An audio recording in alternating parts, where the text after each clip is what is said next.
and I'm going to go ahead and let them in if that's okay. Yeah, absolutely. Okay. Awesome.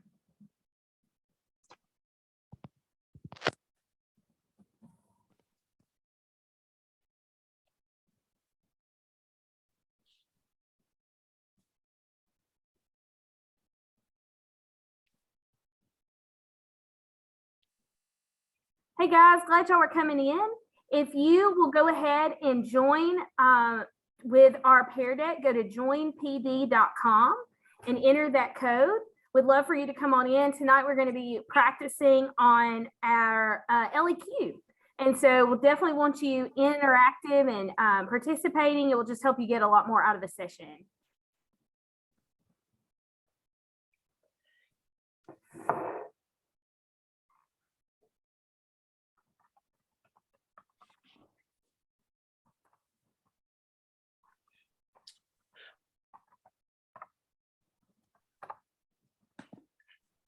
Just so you're not confused, while I'm here, I'm going to see if I can get in again and use my computer. So I may be up there twice.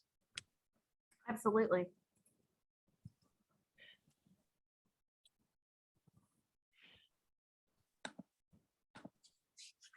Let's see.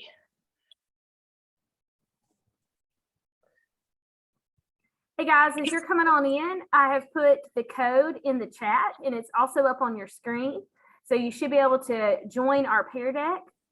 Want everybody in and to participate tonight with us. You'll get a lot more out of the session that way.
Hey, Miss Long, glad you're able to join us this afternoon.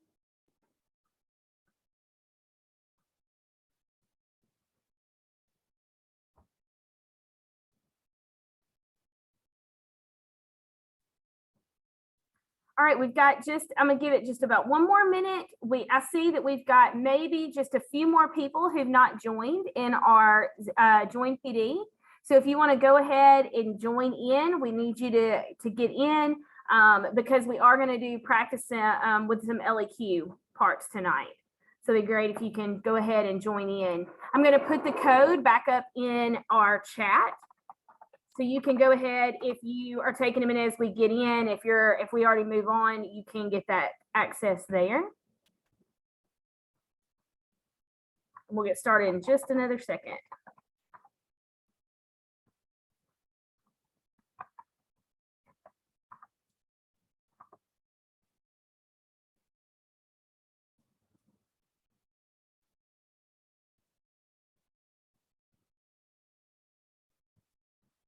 All right, so it's already 4:03, so let's go ahead and get in and get started. So what we're going to be looking at tonight is the LEQ section, writing the LEQ. I am Christina Allen. I teach at Leeds High School here around Birmingham, and we have Miss Hancock, who is going to be monitoring the chat and assisting kind of behind the scenes tonight. So if you have any questions, please feel free. You can go ahead and you can unmute and ask us questions. You can ask in the chat, but we'll be monitoring that and we'll gladly help you kind of walk through this. So hopefully at this point in your year, you have written an LEQ or you've written at least parts of the LEQ and you're beginning to feel comfortable with this part. So that's what we're going to be looking at tonight. So let's just jump right into it and look at our first prompt that we have here. So remember, just as you're thinking here, the LEQ, in case you don't remember, is the last section of the test.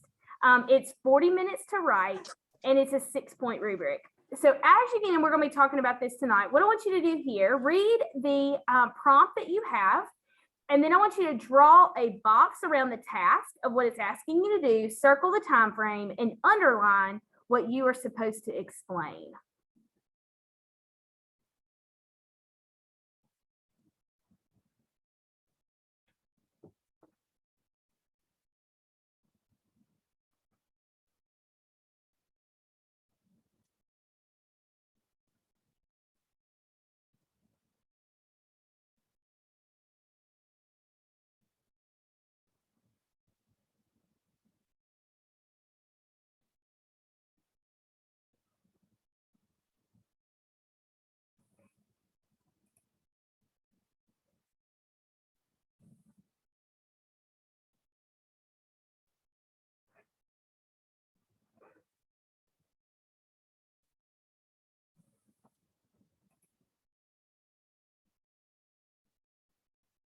All right, good.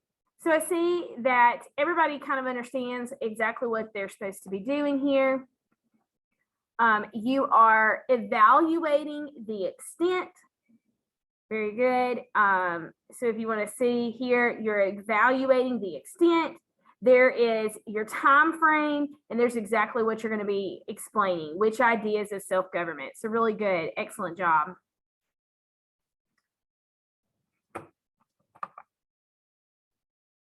So in your own words, can you explain exactly what this prompt is asking you to do? Because this is part of the, this is probably some of the hardest part, is really understanding exactly what it's asking you to do here. And if you've just joined us, I know a few people have come on in, please join, go to joinpd.com and enter in the code. It's up there in the top right-hand corner of your screen, and it is also in the chat if you need it.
Give you just another minute.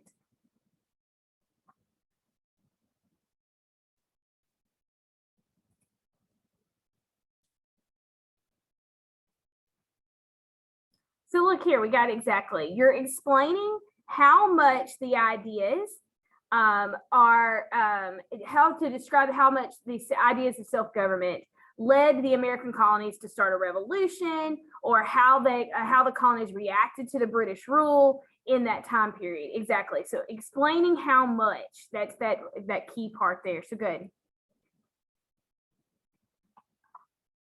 So let's think about when it asks you to evaluate the extent. Remember what that's asking you to do is to figure out how much these ideas influenced it. So was it a major influence? Was it a minor influence? Was there some? Was there none? So drag your dot kind of where you think these ideas, how much these ideas influence this colonial reaction.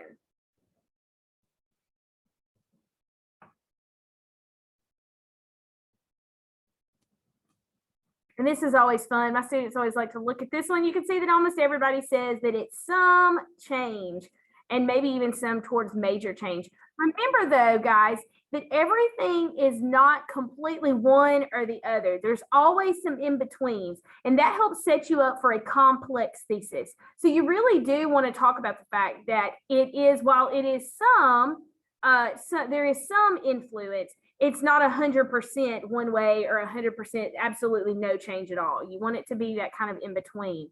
Gives you more of a complexity there.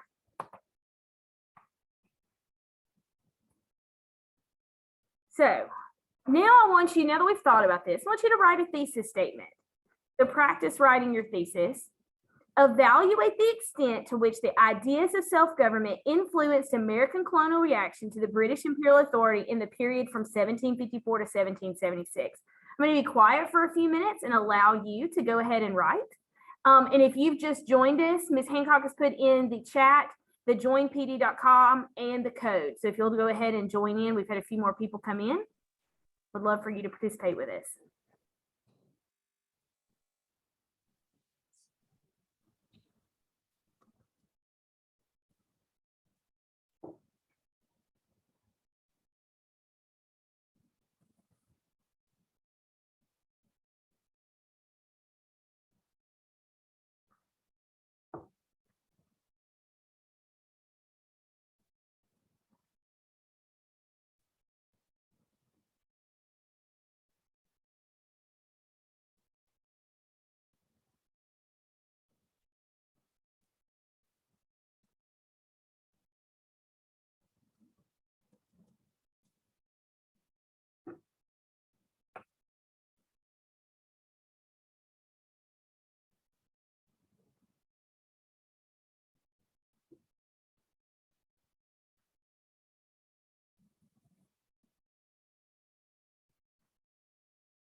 Sorry to interrupt. I just want to make sure you guys know the reason I keep putting in the code is when someone new comes in, they don't see the chat room, what's there previous to their entry. So I have to keep putting in it. And second, if there's any teachers other than Ms. Long, which thank you very much for letting me know. If any of the teachers are in the room, please let me know so I can make sure to get that down. Thank you.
All right, so it looks like just about everybody has had a chance to say something. I want to show a couple of responses that I thought were particularly good. So if you don't look here, we got a couple that were really nice. I love this first one. While ideas of self-government had influenced the American colonists' view of the British rulers, it was Britain's overbearing authority that they exerted during 1754 to 1776 that pushed the colonists farther and farther away from their once united nation. So the reason I like this one here is, remember that in a thesis statement, you have to do two things to get the point on the LEQ. You have to, first of all, make a historically defensible claim. So this is an argument. You have to make an argument, make a point, and you have to have categories of analysis. You have to have at least two. So what this person is saying, that while the self-government ideas were important, on the other hand, it was the overbearing authority of the government. What I think would be that would strengthen this thesis statement even better would be able to have an additional category that they're analyzing. So you would have this one that says, well, self-government had some influence, but what it actually was the overbearing authority and one more thing. So that would be really helpful. And the same thing if you look down here at this next one, the ideas of self-government influenced the American colonies' reaction to British rule somewhat, but their anger they had about the imperial policies affected their reaction more. And so you've got the same kind of thing here. You're setting up the idea that yes, the ideas of self-government were important, but there were some other factors that were playing a role as well, playing even a bigger role maybe. And so that's really good, because what we're setting up here is a complex thesis. And what that actually is setting us up for is possibly getting the complexity point, depending on how we argue the rest of the essay. And so that's really, really good. So I love to see that we're actually thinking about and kind of already establishing this complexity idea. So remember, in a thesis statement, you have to do two things. You have to write a historically defensible claim, and you have to have at least two categories of things that you're arguing in there. So that's really good. So thinking about the thesis statement that you wrote just a second ago, did your thesis statement do those two things? Did it make a historically defensible claim? Did it establish a line of reasoning? And if it didn't do one of those things, then the likelihood is that you would not get the point.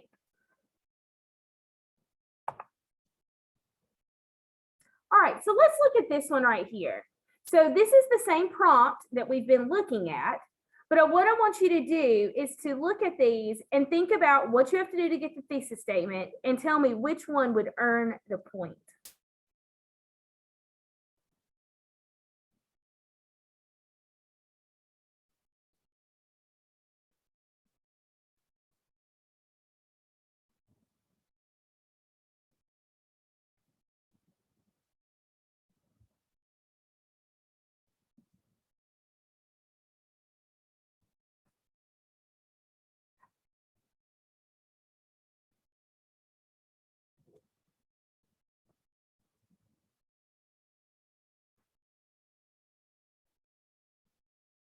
Give me another minute or so to decide. All right, so good. So notice, guys, most of you got the right answer. You understood that B was the correct answer. So let me ask you, what is the problem with A? Can somebody in the chat, or if they would like to unmute, could they tell me what is missing in A that is not there that has to be there to get the point?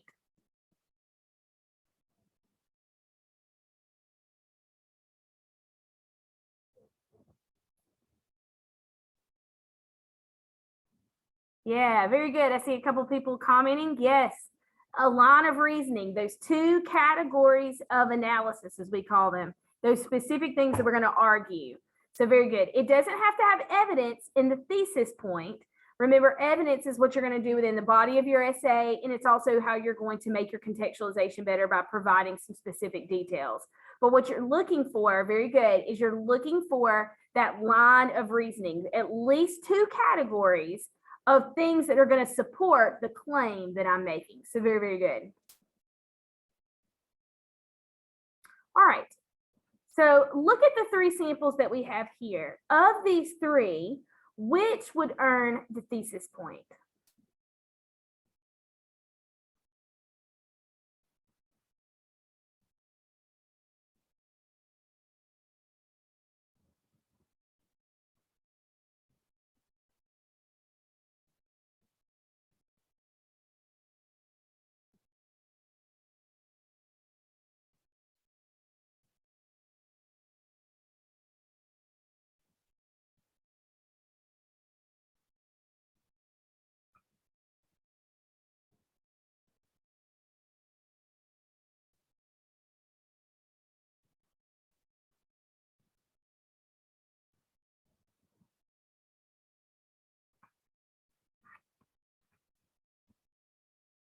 Good. Everybody blowing it away. Absolutely. It is B. B is the right answer. So very good. Can somebody tell me what may be a good thesis statement? And you can type it or you can unmute and say it.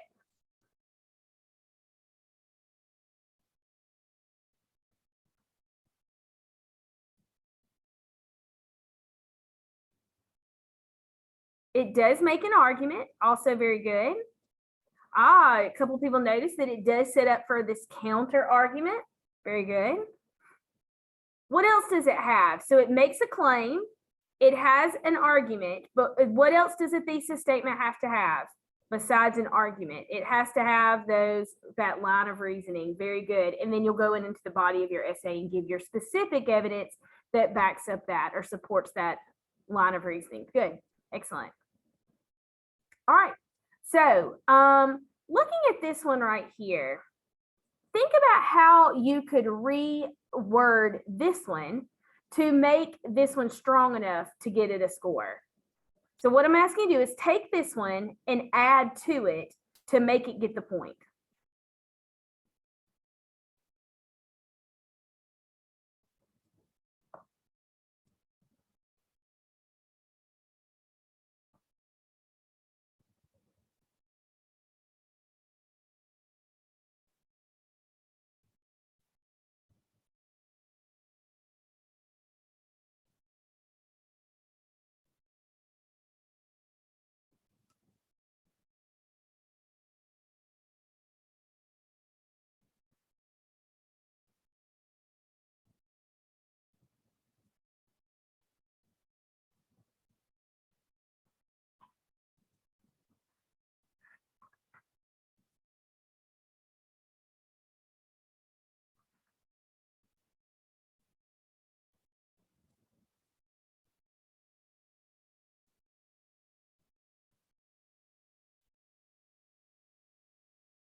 Give me about another minute.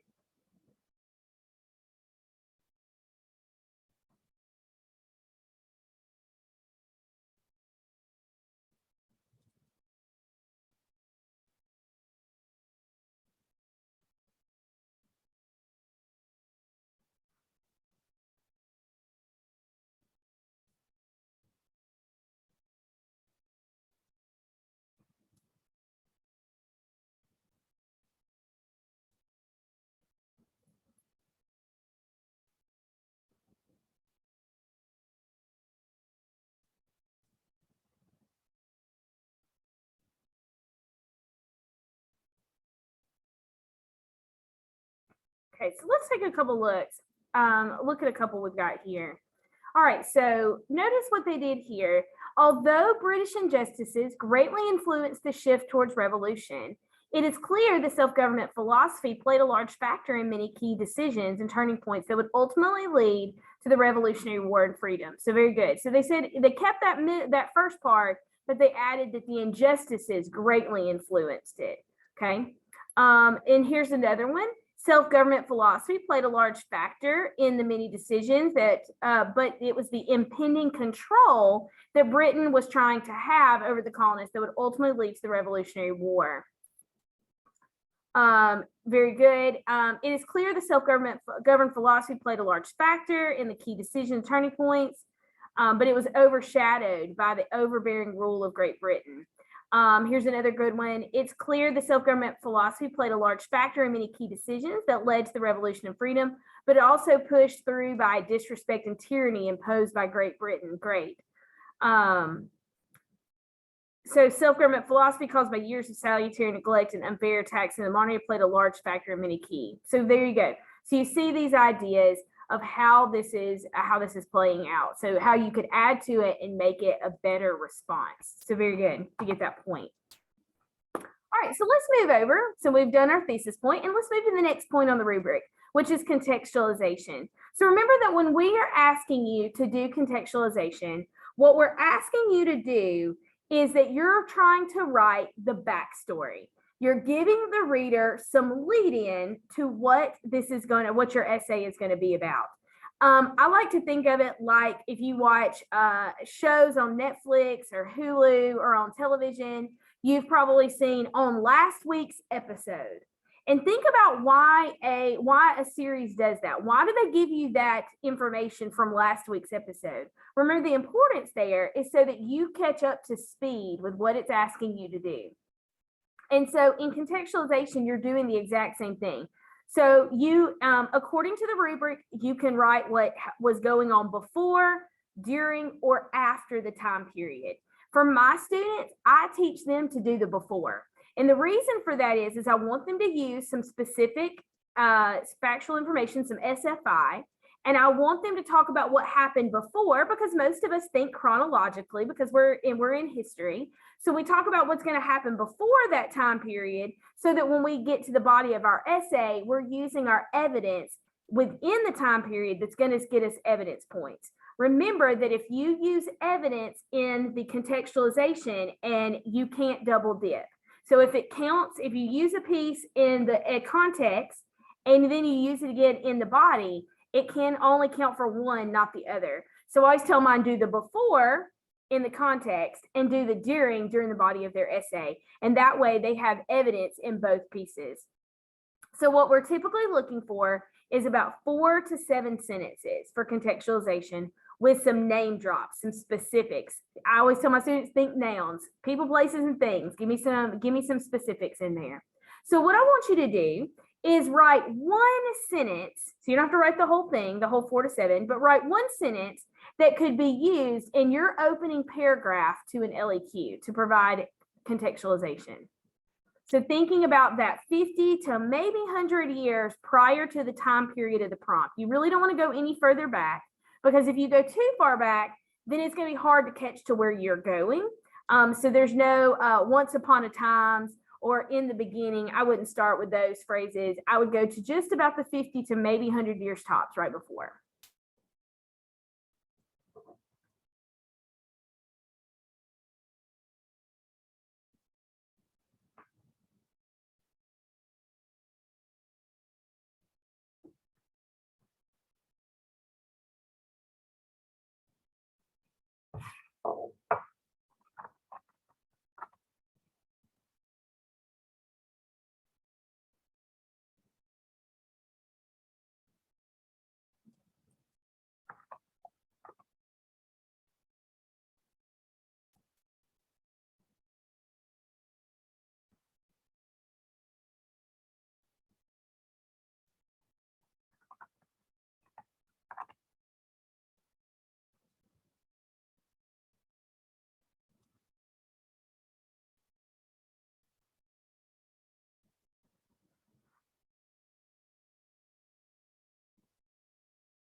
All right, so let's show a couple of responses.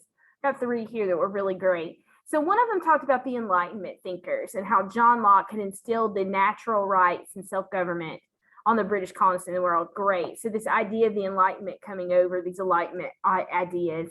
I like this one here. The salutary neglect caused Britain to enforce the Navigation Acts because it led to an increase in money in the colonies. Great. Another one here was salutary neglect influenced colonial reaction to imperial authority and gave them a taste of freedom. Great. Before the French Indian War, the colonies were in a period of salutary neglect from Britain. Good, salutary neglect. I always tell my students, that's one of those terms, salutary neglect, you need to like tattoo on you because you need to understand what salutary neglect is because it's so important. That's one of those key terms. And so that's really good that a lot of you were already grabbing hold of that. So excellent job on that. All right, so for this one, read the following example. This is an example of contextualization. And I want you to circle 2 specific pieces of SFI within this one that help make this contextualization a great contextualization.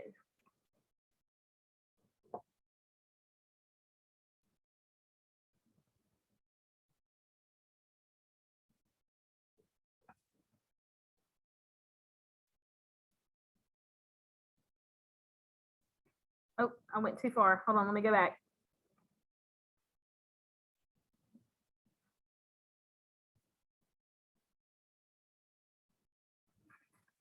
All right, good. So y'all are seeing definitely the Mayflower Compact, the Navigation Acts. Absolutely, great job on that one. So totally saw that.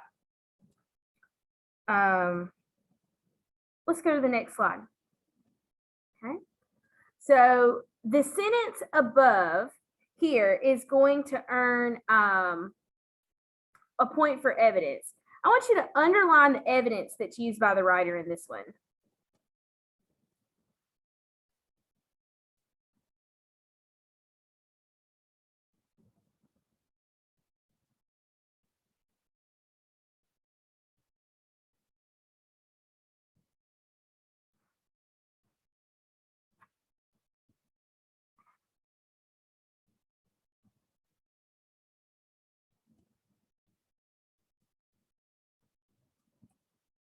All right, so we see definitely the understanding about the taxing goods, Thomas Paine common sense, almost everybody picked up on that.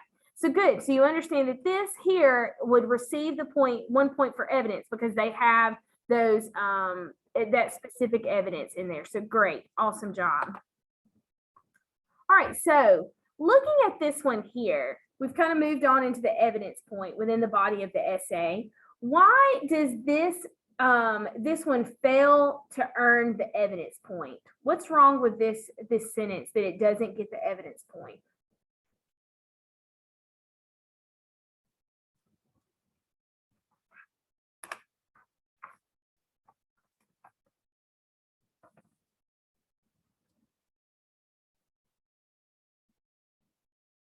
As you're telling me what's wrong with it, tell me what you could add to it to make it better. See, some of you are already doing that. Go ahead and tell me what could they have added to this sentence to make it better, to get that point.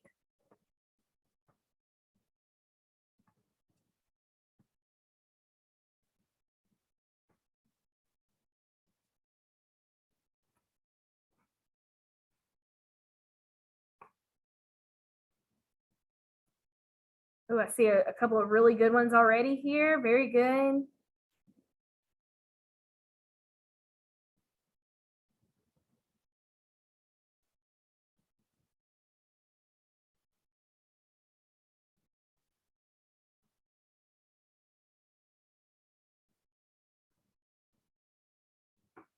Okay, so let me show you, this is cool. I saw we had a few different ones. So yes, a lot of salutary neglect, which is awesome.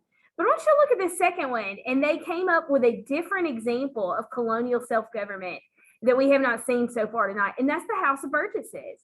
So what a great example of this colonial self-government prior to this time period that would be so important that you could use as SFI. So very good. House of Burgesses. If you don't remember what the House of Burgesses is, remember that's the Virginia colonial government there. And Thomas Jefferson's grandfather was in the House of Burgesses. So very good that somebody mentioned that one. I was really impressed. You got salutary neglect, but to see one that was kind of a little different. So that was great. So looking here, when we're talking about the rubric here for the LEQ, remember that when we say for evidence, you have to do a couple of things. There's 2 evidence points on the line. So the first evidence point is just where you provide specific examples of evidence. So notice the fact that it says examples, meaning more than one. So you have to, at a minimum, have 2. It doesn't have an upper limit, but it does have a minimum. You have to have at least 2 points at pieces of SFI within the body of your essay, within the time period, that are specific examples relevant to the topic of your prompt. To get the second evidence point is where you're using that evidence to further your argument, to support the argument that you're trying to make. So this is where I tell my students, this is where you take that time and you first sentence, you give the example, like we talked about in that previous one. And then the second sentence is where you're going to tie it back to your argument. So I teach my students about sentence starters. Maybe you say this, the House of Burgesses is an example of, and it shows how they were already using government. They were already ruling themselves. So it's where you tie it back to your thesis statement. So we use things like this shows, this proves, this documents, this highlights.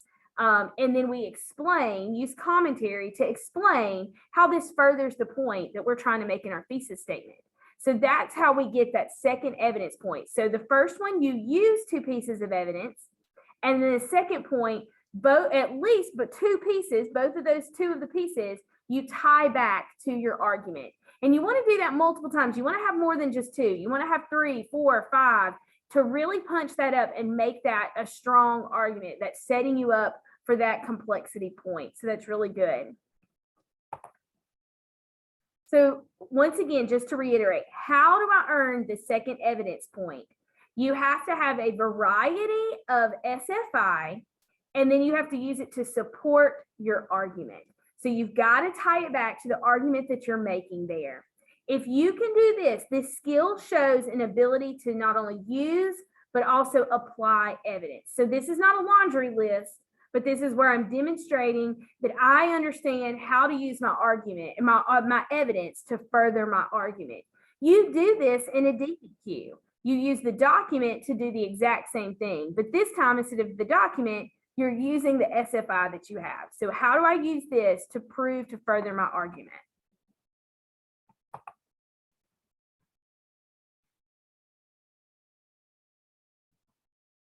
So let's practice here. So we've got our same prompt, evaluate the extent to which the ideas of self-government influenced American colonial reaction to British imperial authority in the periods from 1754 to 1776. So notice here, I've given you a thesis statement. Although the taxes are considered to be the reason behind the American Revolution, the impending war was more so about the need for individual freedom and republican government than the British deprived them of after the end of to salutary neglect.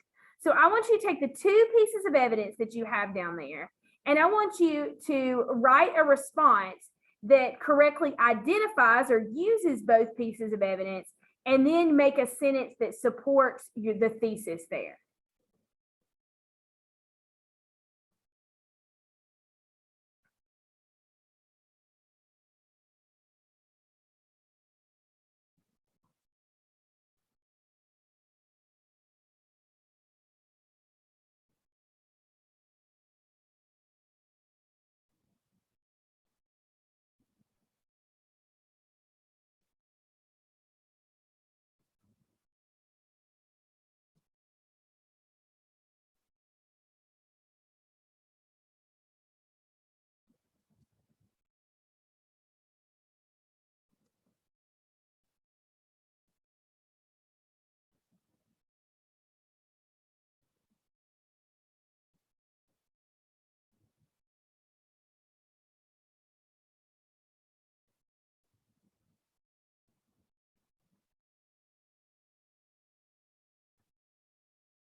Remember, guys, the evidence they want you to use is the Albany Plan of Union and the Stamp Act Congress.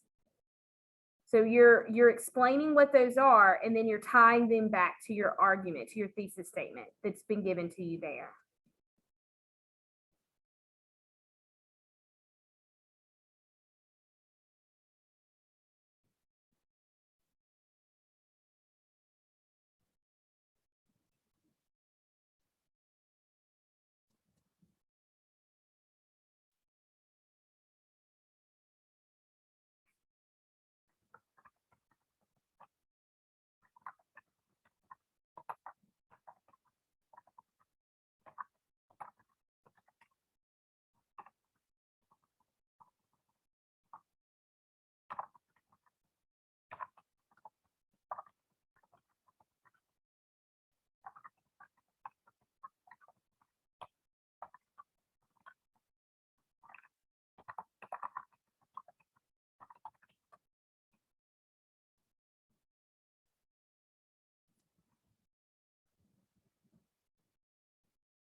Give me another minute or so. Remember, once you explain, use it, explain it, then you tie it back to your argument. How does this prove what you said in this thesis statement?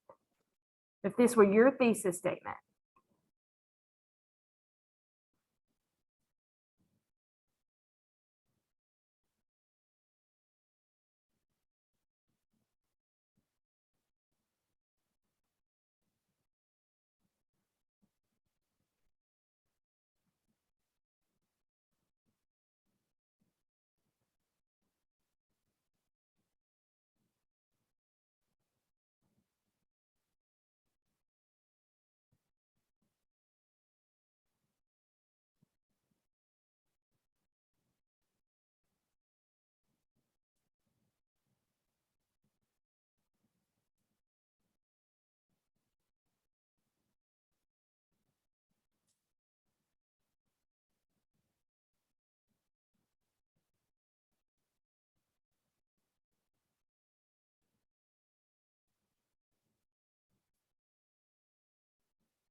All right, so let's look at an example that we have here.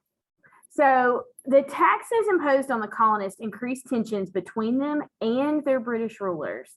Colonial groups such as the Stamp Act Congress were formed to fight back at unfair British rule and repeal these acts. During this process, the need for individual freedom was realized by the colonists, and the Albany Plan of Union was formed to unite the colonies and gain independence from Britain. The effects of the British tariffs and policies eventually united the colonies to fight for independence and self-government during the Revolutionary War. Okay, so they've used they've explained it, and now they've turned around and used it to support their argument. So that's exactly what you're supposed to do to get those 2 points. Exactly.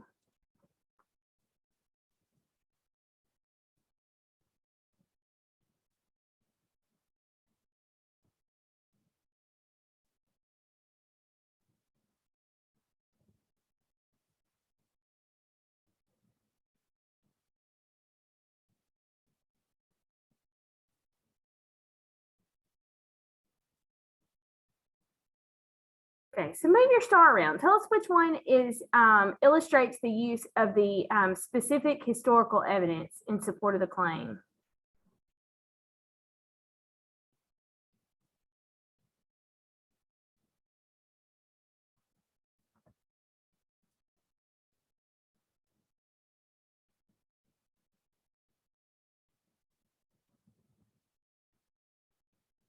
So good. I noticed that almost everybody is dragging their stars.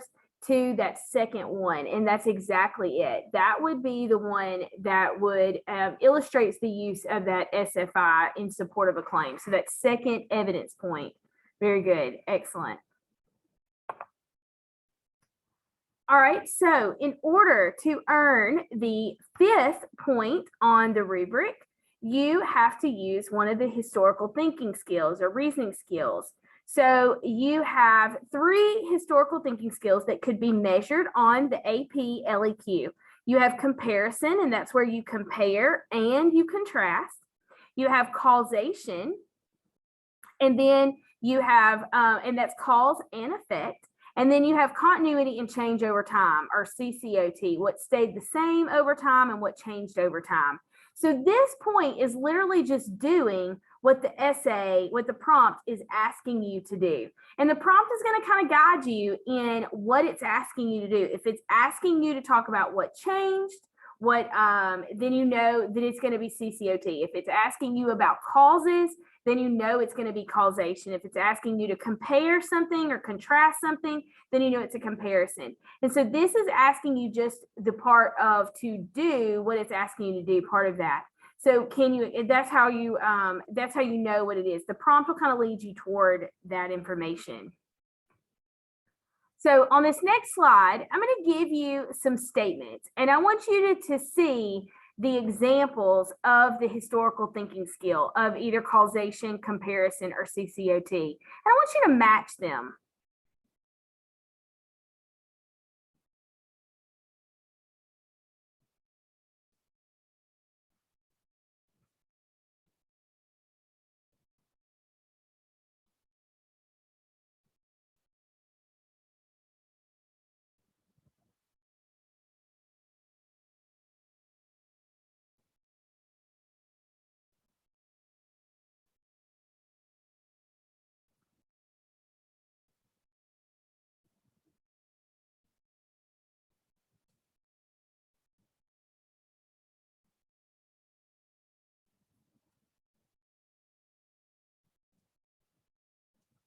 Okay, so you're matching, guys.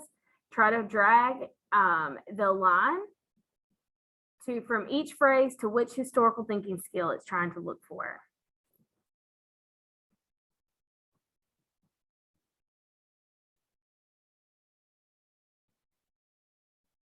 Oh, sorry.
Okay, so let's look here.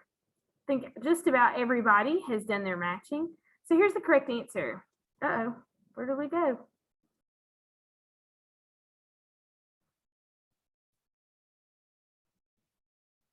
All right, let's try this again. All right, so there's our answer. So let's look here. So this very first one up top, this is going to be a change or continuity over time response. So what it's asking you, what it's saying here is that for many years, there had been very little thought of independence, but after the restriction of trade, after the French and Indian War, the increasingly harsh restrictions brought some colonists to believe that independence was necessary. So we went from very little thought of independence to now people are saying, yeah, we really do need our own independence. So this is going to be that continuity and change over time. All right, let's look at number 2. Number 2 is going to be causation. So it is saying what caused that the strict enforcement of laws restricting trade and raising revenue resulted in the change of thinking. So that's what caused that to happen. And increased support for the idea of separating from Great Britain became evidence, especially the colonies whose economy were based on overseas trade. So these strict enforcement of laws caused there to be this change. And then our last one down there is a comparison. So prior to the increased enforcement of laws restricting the trade and passage of laws raising revenue, the American colonists thought of themselves as Englishmen and expected their rights due to them for English laws. And then after the passage of the Townshend Acts, the thinking of the colonists changed. So this one is making that comparison here on that one. So if you got this, congratulations, you did really good. You understood the different phrases, what it meant.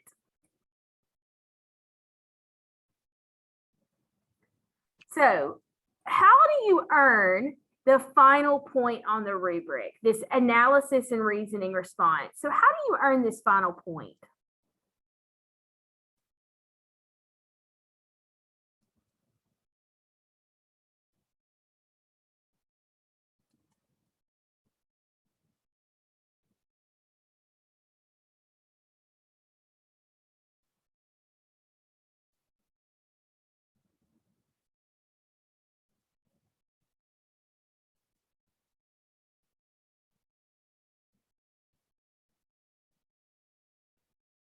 All right, so I'm seeing some good answers.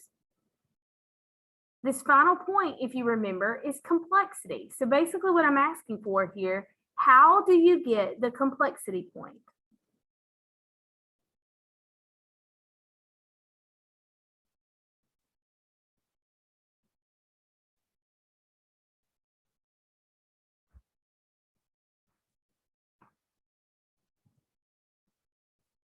Remember, there's several different ways you can get complexity.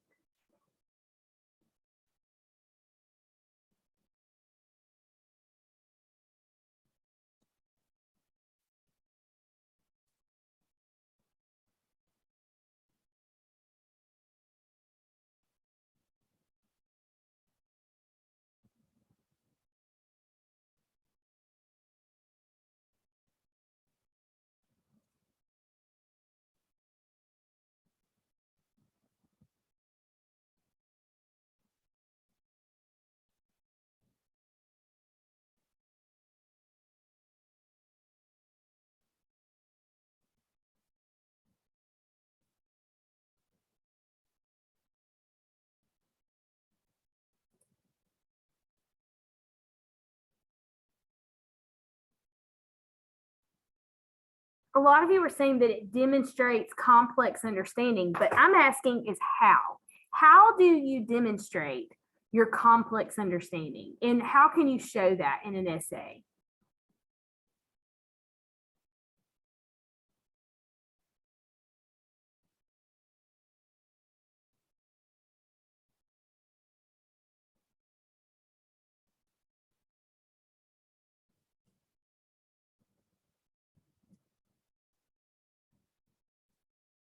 Okay, so let's show a couple of things, but then there's still some other ways that is kind of missing that I think we should talk about as well.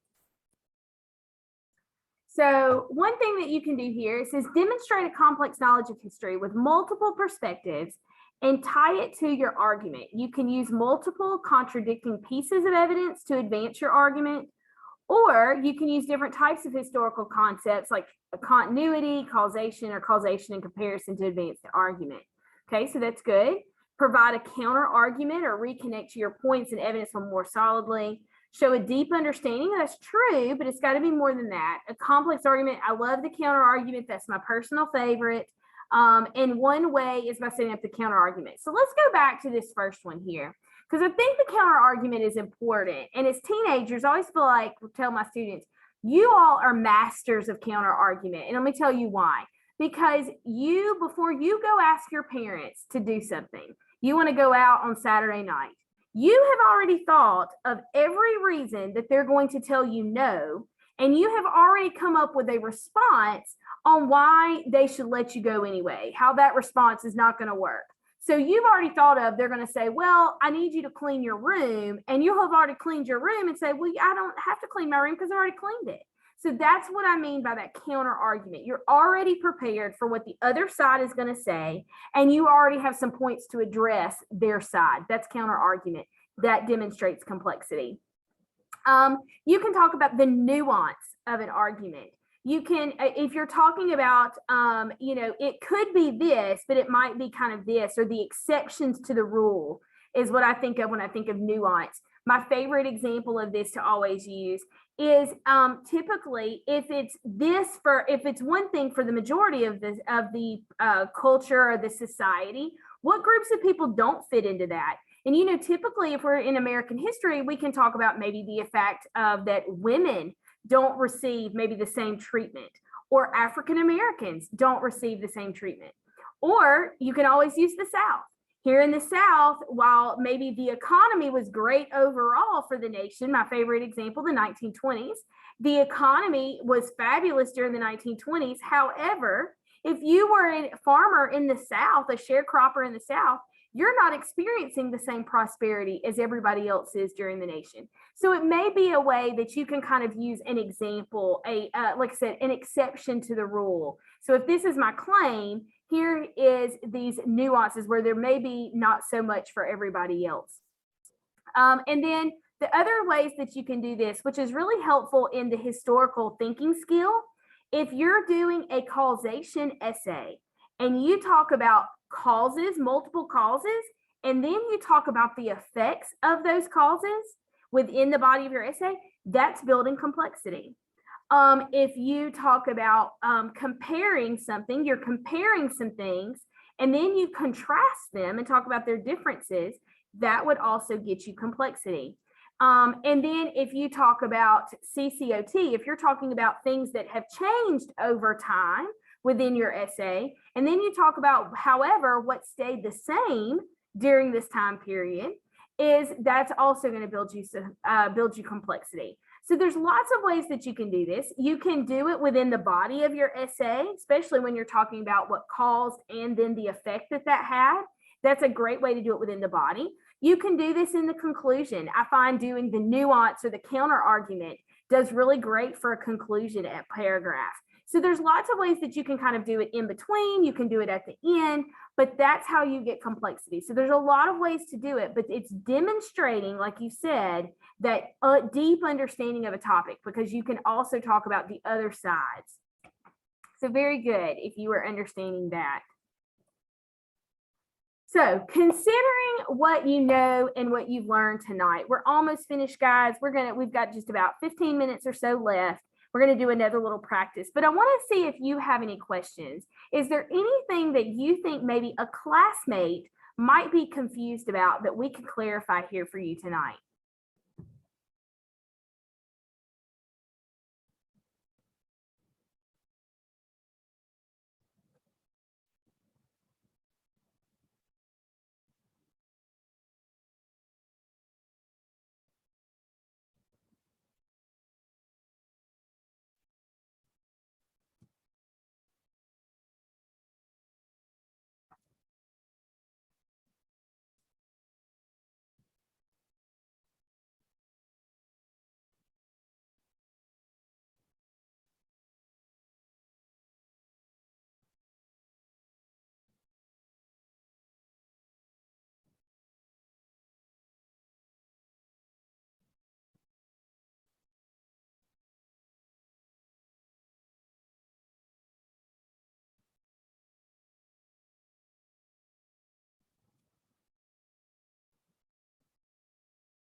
I'm reading through your questions, so if you have some, please go through them, and I'll pull some of these up. We have some really good questions here that I'd love to address, and so I am reading those and pulling some that we're going to talk about here.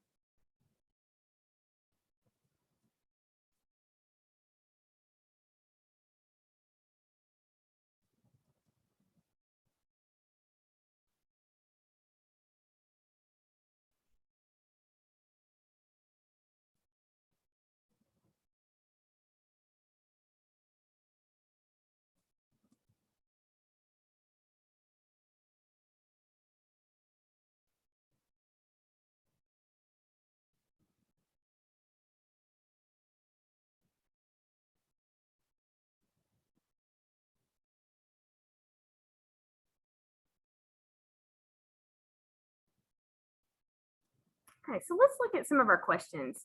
We have some really interesting ones. So the first one says, how should you structure or size your essay? How do you manage your time when writing it? So I'm a national reader. I've read for the last 5 years. And so one of the things that I would say, I teach my own students in doing this, is it's not necessarily about the size. Granted, you have to accomplish 6 points. There's 6 things on the rubric that you need to do. So if you're doing this in only maybe a page, you're probably not going to accomplish all 6 of those tasks. So I always kind of feel like really to accomplish all 6 of those, particularly that complexity and the historical reasoning skill, you're probably going to have about 2 to 3 pages. And you can pull up samples. Your teachers may have even shown you samples of some that you could see what scores a 5 or what scores a 6, and so that you know what they look like. And that gives you a good understanding. As far as managing your time, remember that you have 40 minutes to write the LEQ, and you actually have a choice of 3 questions. You have LEQ 1 is going to be from time periods 1 through 3. LEQ 2 comes from time periods 4 through 6, and LEQ 3 comes from time periods 7 through 9. And you get to choose which one you want to do on the exam. And so I tell my students a couple of things. It's easy to, first of all, just automatically kind of in my head, I'm going to go with period whatever, 4 through 6, 7 through 9, whatever, because that's the time period I like. And that's easy. But what I tell my students to do is to maybe you kind of think that's what you're going for, but read through the questions and think about which one you can argue the best. Which one do you have the most evidence for?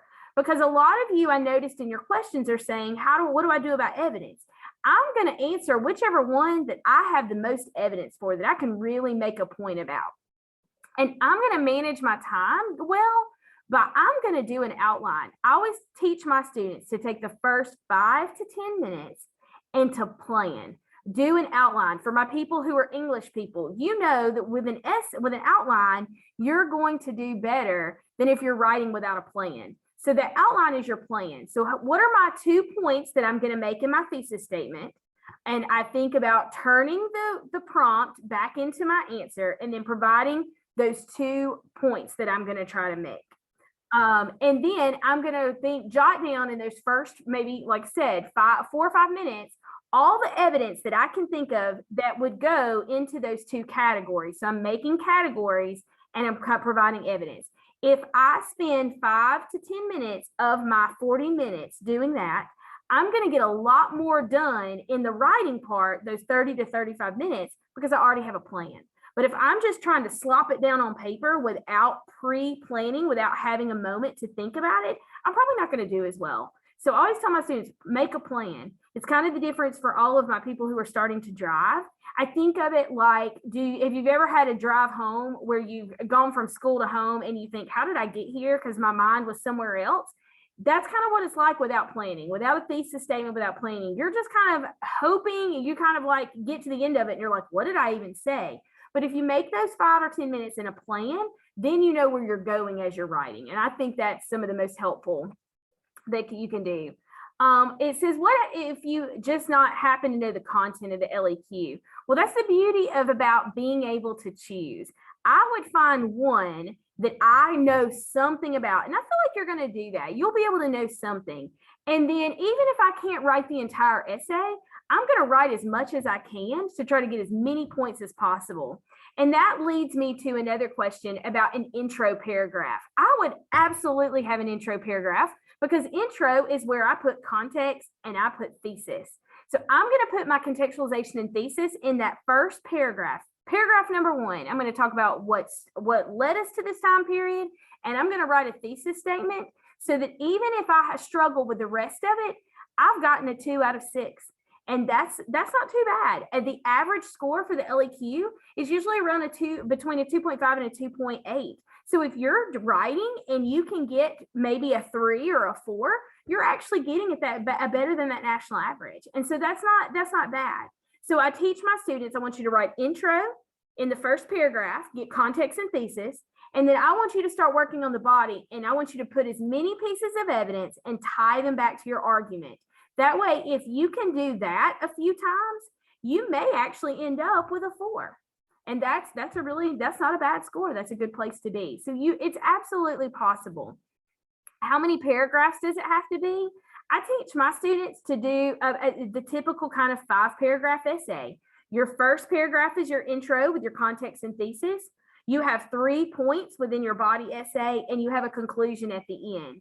And hopefully you get to the conclusion where you restate your thesis and you make your point. But if you've got the 3 body paragraphs and you get in there and you've got your evidence, your historical thinking skill, and building your complexity throughout, you might could get it in those paragraphs, even if you run out of time for conclusion. So build that strong thesis at the beginning, take that minute to plan. And that's the best tips for making your entire essay flow, is just to go through, do some outlining for about 5 minutes, and then start writing, and then work your way through those points. So that's kind of the way I teach my students to write it. And I think that by doing that, it helps them be prepared in the thing. And we do the same thing with the DBQ. I noticed that somebody asked about the DBQ. I do the same thing, but instead of having the evidence that I think of, that I've thought about, I use my documents. So I have my categories, 2 to 3 categories, and then I take those documents and I divide which one goes into which category. I categorize them, and that helps me build that essay. So that's the suggestion that I have there for that. Hopefully that gives you some pretty good understanding about how to do that. All right, so let's practice one more. So let's look at another prompt here. It says, evaluate the extent to which the American Revolution fostered change in the status of African Americans and women in the period 1775 to 1800. So think about how much change does it occur for these 2 groups of people.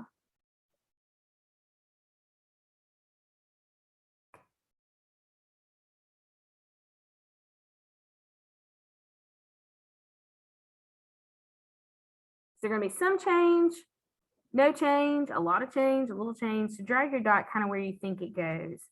And I find it interesting that most of you are on if you notice, you're actually on that end, that other half, that bottom half. So that's really good. So you're understanding that maybe there's not a lot of change for African American and women. So very good. So let's look here. I want you to practice writing a thesis statement on this one. So take a couple minutes, try to write a thesis statement.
Take another minute or two.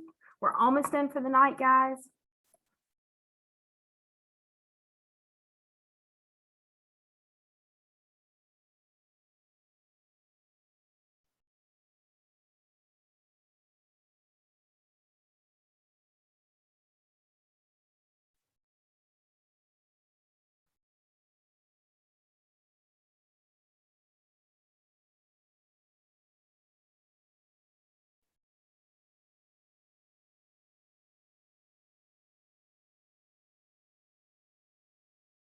All right, so let's look at a few of our responses here. So it says, although the American Revolution allowed women and African Americans to help out with the war effort and even rewarded a few, overall, there weren't many progressive changes that neither women or African Americans until several years after the revolution.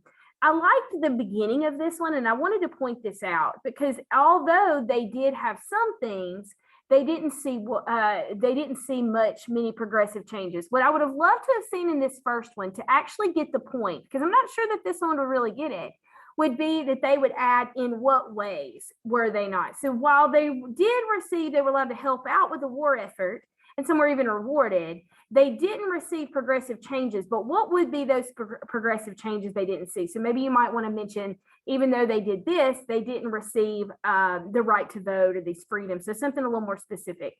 So that was a great setup, but we just didn't quite get all the way there. And I wanted to point that out because I really did like where that one was going. And that's the same thing with the second one. It had a large impact, but it didn't do much for the stance of women African Americans. So we're missing our two categories of analysis. So that's really good. It's a great, you've turned the prompt, the wording in the prompt around, but you still have that line of reasoning, those 2 points that you're going to argue through there. So let's look at a couple that did do that.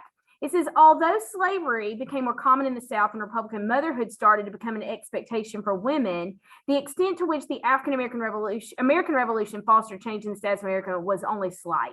So you've got 2 points there, make about slavery and Republican motherhood, but it really wasn't a lot of change. And this is another one. The American Revolution did not have much change in the lives of African American and women because it did not give them more rights nor abolish slavery. So very good. The American, I think it's Revolution caused major change.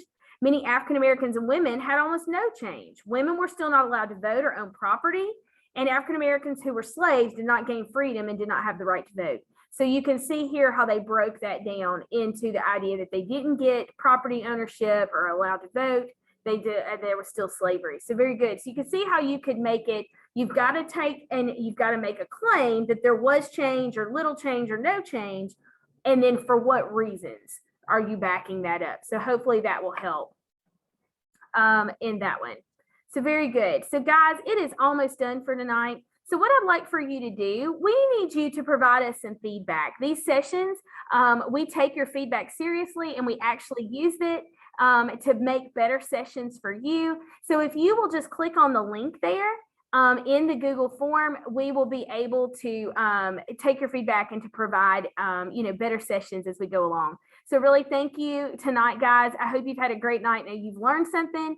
And we'll stay on for a few minutes if you have any questions, but otherwise y'all have a fabulous night.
right.